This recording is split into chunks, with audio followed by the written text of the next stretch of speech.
Hello everyone, good evening, जय श्री कृष्ण। कैसे हैं आप सब? आई होप कि आप सब बहुत अच्छे होंगे। तो यहाँ पे देखिए शाम की शुरुआत हो रही है मेरी शिव जी की पूजा के साथ में। तो आइए आप भी मेरे साथ में शिव जी के दर्शन कर लीजिए। हमारे यहाँ पे ये एक छोटा सा मंदिर है जहाँ पे मैं आजकल रोज़ आती हूँ और दिया लगाती हूँ, अगरबत्ती लगाती हूँ, शिव जी को पानी चढ़ाती हूँ और ये मेरा आजकल डेली का रूटीन हो गया है। वैसे आज सोमवार भी है और आज जो है मेरा उपवास भी है, लेकिन सोमवार को ही नहीं, मैं डेली ही यहाँ पे आती हूँ। तो आप भी मेरे साथ में दर्शन कर लीजिए यहाँ पे। तो व्लॉग की शुरुआत आज बहुत अच्छी हुई है एकदम शिव जी के दर्शन के साथ में। और आ गई हूँ मैं अभी घर पे आने के बाद में यहाँ पे मैं बनाऊँगी अपने लिए चाय। और ना मतलब बहुत ज़्यादा मुझे आजकल खांसी हो गई है और एक बार मुझे खांसी हो जाती है ना तो पूरा महीना तो मतलब खांसी ठीक नहीं ही होती है, कम से कम महीना तो रहती ही है। फिर ज़्यादा से ज़्यादा वो कितना रहे वो अलग बात है। तो अभी फ़िलहाल खांसी हो गई है और चाय बनाऊंगी क्योंकि बहुत ज़्यादा मेरा सर दर्द हो रहा है इसी वजह से। तो होता है ना उपवास, मतलब अभी रखते हैं ना तो थोड़ा सा सर दर्द वगैरह हो जाता है। तो मैंने पहले वाले व्लॉग में बताया भी था कि बेबी फीड करता है, फिर भी मैं उपवास क्यों रखती हूँ उसी वजह से। तो यहाँ पे देखिए मैं अपने लिए फटाफट चाय बना लूँगी और जैनिश ना मेरे साथ साथ में ही मतलब अभी चल रहा है। वो पूरा दिन रात मतलब मेरे साथ आगे पीछे ही घूमता रहता है। जितनी देर बस अपने पापा के साथ में जाता है ना उतनी देर ही वो अलग रहता है। और ये व्लॉग ना बहुत पहले का है। आजकल ना मतलब मैं एडिटिंग वगैरह नहीं कर पा रही हूँ, इस वजह से ना बहुत ज़्यादा टाइम हो जा रहा है व्लॉग आने में भी और व्लॉग एडिट करके डालने में भी। मैं एक बार शूट करके तो रख लेती हूँ, लेकिन ना एडिट करने में मुझे बहुत ज़्यादा मतलब टाइम जाता है क्योंकि दो बच्चों के साथ में मैनेज करना ना थोड़ा सा मुश्किल होता है। और ऊपर से जैनिश मतलब थोड़ा सा आप लोग समझते हो ना, जैनिश को मतलब वो नॉर्मल बच्चों की तरह नहीं है, इस वजह से मुझे थोड़ी सी ज़्यादा दिक्कत होती है। तो यहाँ पे देखिए मैंने अपने लिए और ससुर जी के लिए चाय बना दी थी। और हम लोग ना अभी घर पे आए हैं, मतलब 6 साढ़े 6 बज गए थे क्योंकि ना मेरा ना एक आइडिया का कार्ड था, सिम कार्ड था जो कि मतलब हस्बैंड के क्रेडिट कार्ड में ऐड था, जो बंद हो चुका था। तो उस वजह से उसी को चालू कराने के लिए हम लोग गए थे आइडिया के स्टोर में। तो इसलिए आते आते ना थोड़ा सा लेट हो गया। और यहाँ पे चाय वाय पीने के बाद में मैं आ गई हूँ किचन में। और आज ना हम लोग आते आते सब्जियाँ भी लेके आए थे, तो वही मैं अभी निकाल रही हूँ। तो ये पूरी मैं अभी फ़िलहाल खाली नहीं करने वाली हूँ, बस जो मुझे बनाना होगा ना तो मैं वही निकाल दूँगी। और आपको अभी इस टाइम पे ना बेबी की आवाज़ आ रही होगी मिश्का की, क्योंकि वो मेरी गोद में ही है जब मैं एडिटिंग कर रही हूँ। तो ऐसा होता है ना, कुछ काम करने जाओ ना तो बच्चे जाग ही जाते हैं। तो मिश्का भी अभी जो है मतलब मुझे एडिटिंग नहीं करने दे रही थी, तो इसलिए मुझे उसको गोद में लेके ही जो है वॉइस ओवर करना पड़ रहा है। तो इसीलिए तो यहाँ पे देखिए मैं आज बनाने वाली हूँ फ्लावर की सब्ज़ी। और ये बड़ी वाली मिर्ची है ना, इसको मैं फ्राई करने वाली हूँ, तो इसलिए मैं कट कर रही हूँ। वैसे ना मैंने प्रेगनेंसी में ये मिर्चियाँ बहुत खाई थी और अभी तो डॉक्टर ने इतना स्पाइसी खाने को मना किया है क्योंकि बेबी को कॉलिक हो जाता है, इसी वजह से मैं 2-3 ही खाऊँगी, ज़्यादा नहीं खाऊँगी। फ़िलहाल ये ना ससुर जी की फरमाइश पे बन रहा है इसीलिए। और आप लोग में से मतलब किसी ने मुझे कमेंट भी किया था कि आपकी सासू माँ आपकी मदद क्यों नहीं करती है काम में, या फिर वो बच्चों को क्यों नहीं लेती है। तो अ, तो अगर मैं आपको बताऊँ ना तो मैं जब मतलब शादी करके आई थी ना तो उसके शायद 3 या 4 महीने ही सासू माँ मेरे साथ में अच्छे से रही होंगी। उसके बाद में किसी न किसी वजह से मतलब पता नहीं क्या होता है क्या नहीं, वो मुझसे बात भी नहीं करती है। और ना ही कभी उन्होंने जैनिश को लिया, ना ही कभी अब मिश्का आई है ना तो अब उसको भी इतना नहीं लेती है। वो रोती रहती है ना तब भी वो उसे नहीं उठाती है। और जैनिश को भी उन्होंने पहले से ही इतना नहीं लिया। जैनिश 5 साल का हो गया लेकिन कभी भी उन्होंने अपने हाथों से उसे नहलाया नहीं, या फिर कभी भी उसको जो है खिलाया नहीं, अपने साथ सुलाया नहीं, उसको खाना कभी नहीं खिलाया, कुछ भी नहीं किया है उन्होंने उसका। और ये मैं एक एक बात सच बता रही हूँ और कुछ भी जो है मैं अपने मन से बता के नहीं बोल रही हूँ, जो सच है वही मैं आपको बता रही हूँ। तो क्यों है क्या है ये तो मुझे भी नहीं पता, लेकिन ये बात एक है कि मेरी और मेरे हस्बैंड की लव मैरिज हुई थी, उसी वजह से शायद मैं उनको पसंद नहीं हूँ।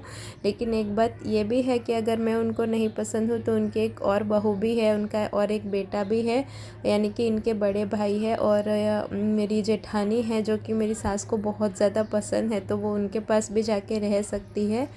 लेकिन वो वहाँ पे भी नहीं जाना चाहती है, वो यहीं पे रहती है और मेरे साथ में रोज़ रोज़ जो है झगड़े भी करती है, मुझे बहुत सी बातें वो सुनाती भी है, तो मुझे बुरा भी लगता है।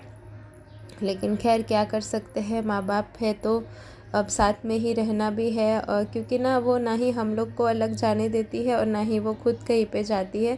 आप लोगों में से शायद किसी को भी मेरी बात का मतलब बुरा भी लग रहा होगा कि मैं ऐसा क्यों बोल रही हूँ, लेकिन इंसान जब किसी बात से फ्रस्ट्रेट हो जाता है ना, तो फिर ये सब बातें ना मुँह से निकल ही जाती है। और मतलब इसका ना उनका जो स्वभाव है, इसका बुरा असर ना मेरे बच्चों पे पड़ रहा है। जैनिश पहले एकदम ठीक था, लेकिन वो 2-3 साल के बाद में ना इसी तरीके का हो गया, तो मुझे कहीं ना कहीं लगता है कि घर का माहौल इस तरीके का है ना, तो इसी का शायद जो है जैनिश पे असर पड़ा होगा। तो ना ही आप लोगों ने कभी भी मेरे व्लॉग में या फिर कैसे भी मेरी सासू माँ को देखा नहीं होगा ज़्यादातर बार, क्योंकि वो ज़्यादातर यहाँ पे रहती ही नहीं है, वो नीचे मेरी जेठानी के यहाँ पे रहती है, और खाना वाना खाने के टाइम पे ही वो यहाँ पे आती है और एक सोने के टाइम पे आती है। और ना ही कभी आप लोगों ने मेरी उनको कोई मदद करते देखा होगा किचन के कामों में या फिर घर के कोई भी कामों में। तो बस यही एक रीज़न है कि शायद वो मुझे पसंद नहीं करती है, इसी वजह से वो मेरी ना हेल्प करती है ना मेरे बच्चों को लेती है। तो छोड़िए, जाने दीजिए। अब 5 साल हो गए हैं ना, तो मुझे इतनी आदत हो गई है ना कि मुझे अब किसी की भी मतलब मदद की ज़रूरत नहीं पड़ती है, मैं सारा काम खुद कर लेती हूँ और मैं बच्चों को भी अपने संभाल लेती हूँ। तो इसी वजह से जो है उनका और मेरा इतना जो है बनता नहीं है। हालांकि हम लोग रहते साथ में ही है, एक ही घर में रहते हैं, मैं जो खाना बनाती हूँ वही वो खाती भी है और सब कुछ है, लेकिन बस ये है कि वो मेरी कोई हेल्प नहीं करती है और ना ही कभी मेरे बच्चों को लेती है। अब ये बात पे प्लीज़ कोई गलत कमेंट मत कीजिएगा, क्योंकि हो सकता है कि शायद किसी को मेरी बात सही ना लगे, लेकिन मुझे जो सच लगता है मैं वो बोल देती हूँ। ऐसा नहीं है कि मैं कुछ भी अपने मन से बना के बोलती हूँ या कुछ भी, जो सच होता है ना तो वही मैं बता देती हूँ, और ये मैंने बता दिया, इसमें कुछ भी छुपाने की बात नहीं है या कोई भी डरने की बात नहीं है। तो यहाँ पे देखिए मैं फ्लावर की सब्ज़ी बना रही हूँ, तो मैंने तेल में जो है राई डाली थी, जीरा डाला था, अदरक लहसुन का पेस्ट डाला था, और उसके बाद में मैंने फ्लावर डाला और हरी मिर्च की पेस्ट भी डाली थी, और उसको जो है मैंने थोड़ी देर पकने के लिए रख दिया।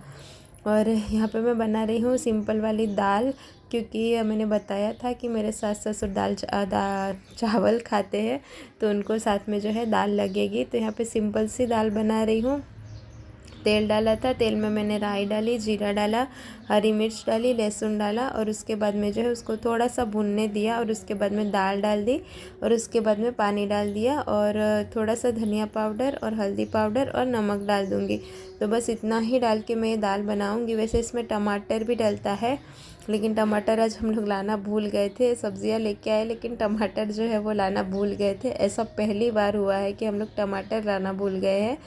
तो खैर चलिए, आज बिना टमाटर के ही खाना बन रहा है, और सब्ज़ी सूखी ही बनेगी, सूखी मतलब कि थोड़ी सी ग्रेवी वाली जैसी बनेगी, इसलिए मैंने दाल भी चढ़ा दी है, ताकि बाद में जो है ये ना हो कि चावल हमको सूखे खाने पड़ रहे हैं करके मैंने दाल चढ़ा दी। तो यहाँ पे सब्ज़ी में मैंने सारे मसाले डाल दिए, लाल मिर्ची का पाउडर, हल्दी पाउडर, धनिया पाउडर, गरम मसाला, नमक तो पहले ही डाल दिया था मैंने, और इसको अच्छे से मिक्स कर दूंगी, और अब इसको जो है अच्छे से गलने तक जो है मैं पका लूँगी, और इसको पकने के लिए छोड़ दूँगी जब तक ना आलू इसके पक ना जाए। और आज ना मैं बना रही हूँ भाखरी इसके साथ में खाने के लिए, यानी कि रोटी, ये चावल और ज्वारी की मतलब मिक्स रोटी है, और ये ना मतलब मैं बनाना सीख रही हूँ अभी, मुझे पूरी तरीके से आती नहीं है, लेकिन जैनिश ना ये बहुत अच्छे से खाता है। मानोगे नहीं, ये 2 भाखरी ना जैनिश खुद से अच्छे से खा लेता है, खुद से मतलब कि अकेला वो खा लेता है, मैं ही खिलाती हूँ उसको। तो इसीलिए मैं बनाना अच्छे से सीख रही हूँ। तो अभी अगर मैं 4 भाखरी बनाती हूँ ना, तो उसमें से 2 फूलती है, 2 नहीं फूलती है, इसी तरीके की बनती है। लेकिन धीरे धीरे बनाते बनाते ना आदत हो जाएगी और मैं सीख जाऊँगी। तो चलिए यहाँ पे फटाफट से मैं अपने लिए भाखरी बना लेती हूँ ना। पहले तो मुझे ये तवे पे डालनी भी नहीं आती थी, मुझे मतलब इसको ना उठाने को ही नहीं आता था। लेकिन अब धीरे धीरे जो है मतलब सब कुछ आने लगा है। और कोई भी काम मतलब करने की कोशिश करो ना तो फिर धीरे धीरे वो अपने आप आ ही जाता है। आप एक बार फेल होंगे, 2 बार फेल होंगे, लेकिन ज़्यादातर बार तो आप फेल नहीं होने वाले हो। मतलब चौथी पाँचवीं बार में तो आपको आ ही जाएगा। चौथी पाँचवीं बार नहीं तो 9वीं 10वीं बार कभी ना कभी तो आएगा ही आएगा। तो देखिए ये वाली बकरी मेरी बहुत अच्छी फूली थी। और इसके बाद में यहाँ पे जो है सब्ज़ी मेरी लगभग पक चुकी थी, तो मैंने इसमें डाला है आधा पैकेट मैगी मसाला। फ्लावर की सब्ज़ी में और पत्ता गोभी की सब्ज़ी में मैगी मसाला का टेस्ट ना बहुत अच्छा आता है। और बस इसको मैंने मिला दिया है और इसको थोड़ा सा ग्रेवी वाली करूँगी, इसलिए मैंने इसमें पानी डाला है थोड़ा सा, और थोड़ा सा और पानी डालूँगी कंसिस्टेंसी एडजस्ट करने के लिए, ताकि भाखरी के साथ में खाने के लिए अच्छा लगे। और हस्बैंड को भी ना थोड़ा सा ग्रेवी वाली सब्ज़ी अच्छी लगती है, मतलब जो एकदम रस्से वाली होती है ना, पानी पानी जैसी, वो उनको नहीं अच्छी लगती है। तो इसलिए मैंने यहाँ पे ना 4-5 आलू निकाले और आलू को अच्छे से जो है मैश कर लिया, और फिर इस सब्ज़ी को जो है मतलब इसमें सब्ज़ी में डाल दिया, ताकि ग्रेवी जो है वो गाढ़ी हो जाए इसकी। और बस इसको 2-3 मिनट जो है और पकाऊंगी। और तब तक यहाँ पे देखिए मेरी दाल भी बन चुकी थी, और दाल अच्छे से बन चुकी थी, तो मैं इसको निकाल लेती हूँ। और ये दाल ना खाने में बहुत टेस्टी लगती है, सिंपल सिंपल ही रहती है लेकिन अच्छी लगती है। तो यहाँ पे थोड़ी सी गाढ़ी थी दाल, तो मैं कुकर में जो है पानी डाल के इसमें डाल दूँगी, और फिर जो है इसको मैं गरम कर लूँगी। और तो ये हमारी दाल भी जो है बन के रेडी हो जाएगी। और अभी थोड़ा सा आपको किचन मेरा गंदा दिख रहा होगा, क्योंकि जैनिश साथ साथ में रहता है ना, तो साथ साथ में किचन जो है क्लीन करना मुश्किल होता है। यहाँ पे देखिए मुझसे ही उसको धक्का लग गया था, जिसकी वजह से दाल थोड़ी सी जो है नीचे गिर गई थी। तो ये इतना ऐसा होता रहता है। तो यहाँ पे लगभग खाना मेरा बन चुका था, मैंने कुकर में चावल भी चढ़ा दिए हैं। तो बस अभी किचन जो है वो मैं क्लीन कर दूँगी, क्योंकि रात को जो है मैं बर्तन धो के नहीं सोती हूँ, आजकल नहीं हो पाता है बर्तन धो के सोना। मिष्का भी रहती है, जैनिश भी रहता है, उनको खाना खिलाना, फीड कराना और खाना बनाना, ये सब में ना रात को मतलब थोड़ा सा अभी मेरे लिए मुश्किल हो रहा है कि रात के बर्तन धो के सो करके, तो इसलिए मैं नहीं कर पाती हूँ, मैं सुबह उसको कर देती हूँ। तो यहाँ पे मैंने किचन क्लीन कर लिया था, और उसके बाद में मैं यहाँ पे मतलब मैंने चेंज कर लिया था, और मैं आ गई हूँ अभी अपना खाना निकालने के लिए, क्योंकि मुझे भूख लग गई थी। तो यहाँ पे भाखरी मैंने बना ली थी, और ज़्यादा मिर्ची नहीं लूँगी, बस 2 या 3 ही मैंने मिर्ची ली थी। और साथ में ये जो चटनी बनाई थी ना मैंने, तो वो ले ली।